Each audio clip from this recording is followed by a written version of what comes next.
वो मान भी नहीं रहे कि कलयुग में कैसी उल्टी गंगा बहा रहा है, माता पिता को बेटा ठोकर लगा रहा है। कलयुग में कोई धर्म के रास्ते पर नहीं, अधर्म के रास्ते पर चलेगा। छत्री कायर हो जाएंगे, बनिए अधिकार जताएंगे, और ऐसे ऐसे ब्राह्मण इस पृथ्वी पर होंगे कि छापा कंठी माला पहने होंगे और धर्म के नाम पर कलंक होंगे। और ऐसे संत महात्मा हो चुके जैसे कि आसाराम, राम रहीम, जो समाज में भ्रष्टाचार फैला रहे हैं।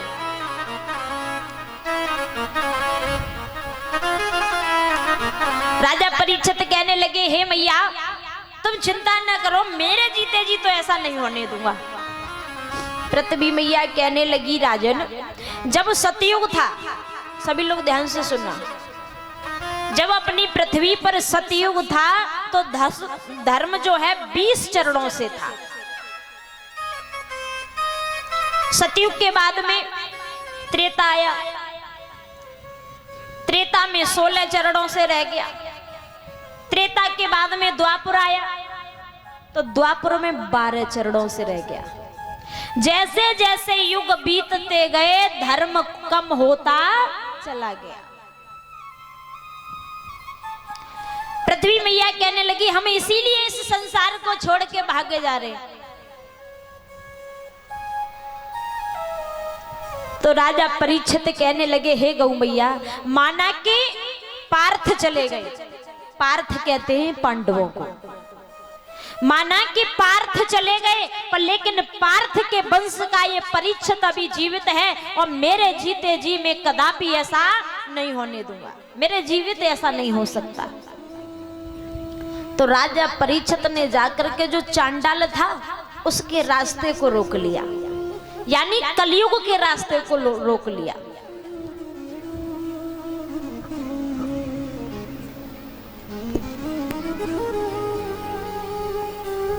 और जब कलयुग के रास्ते को रोक लिया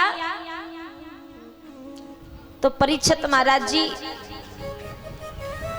राजा परीक्षित कहने लगे कि हे कलयुग, तुम मेरे जीते जी गाय और बैल पर अत्याचार नहीं कर पाओगे। तो कलयुग ने बड़ी सुंदर बात की कि हे राजन,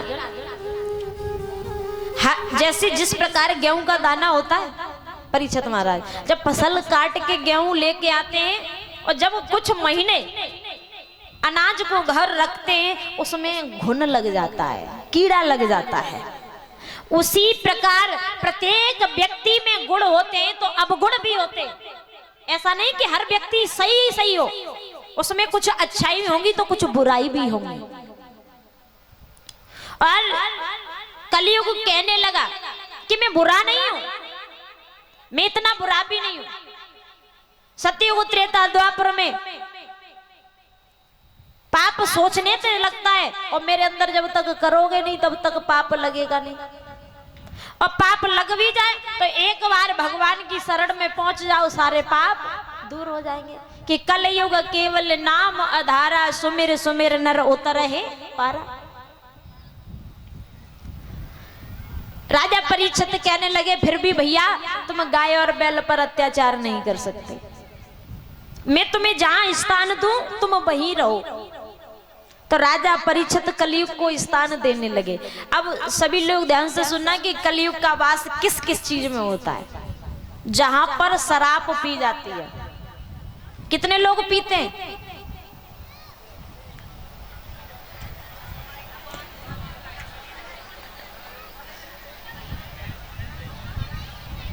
जहां शराब पी जाती है वहां कलयुग का वास होता है, और जहां जुआ होता है वहां कलयुग का वास होता है। अभी मंदिर पे हो रहा था, अपनी आंखों से देखा हमने। भगवान के दरबार में आप भ्रष्टाचार फैला रहे हो, ये कहां की मानता है? भैया ऐसा मत करो।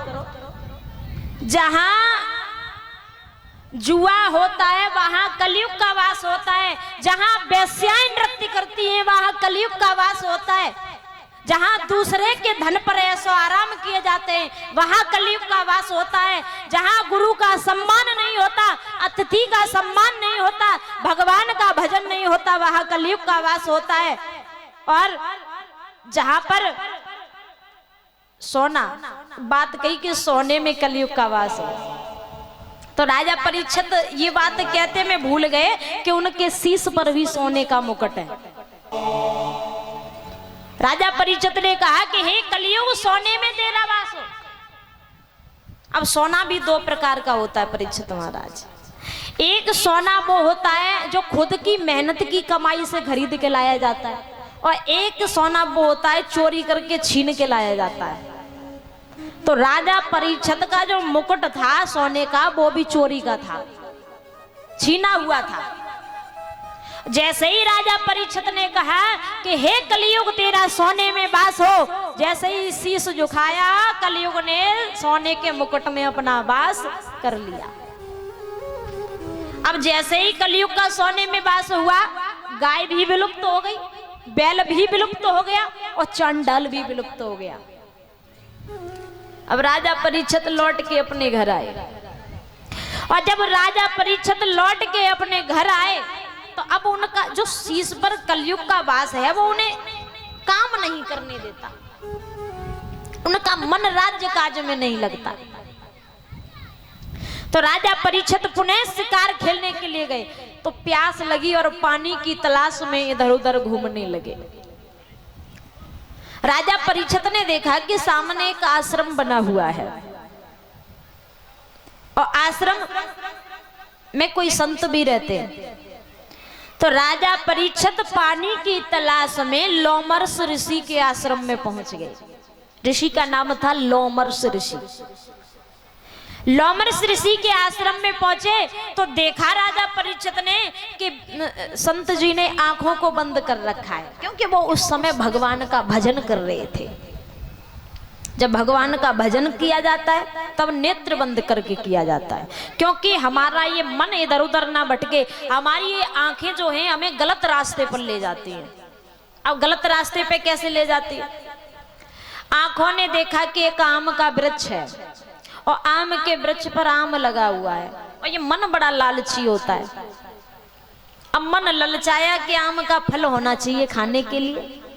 अब बताइए कि आंखें फल तोड़ने जा सकती है? नहीं जा सकती। चल करके गए पैर और चढ़ गए पेड़ पे, हाथों ने तोड़ा फल को, अब फल खाने लगे। स्वाद बताया जिब्या ने, यानी जीव ने।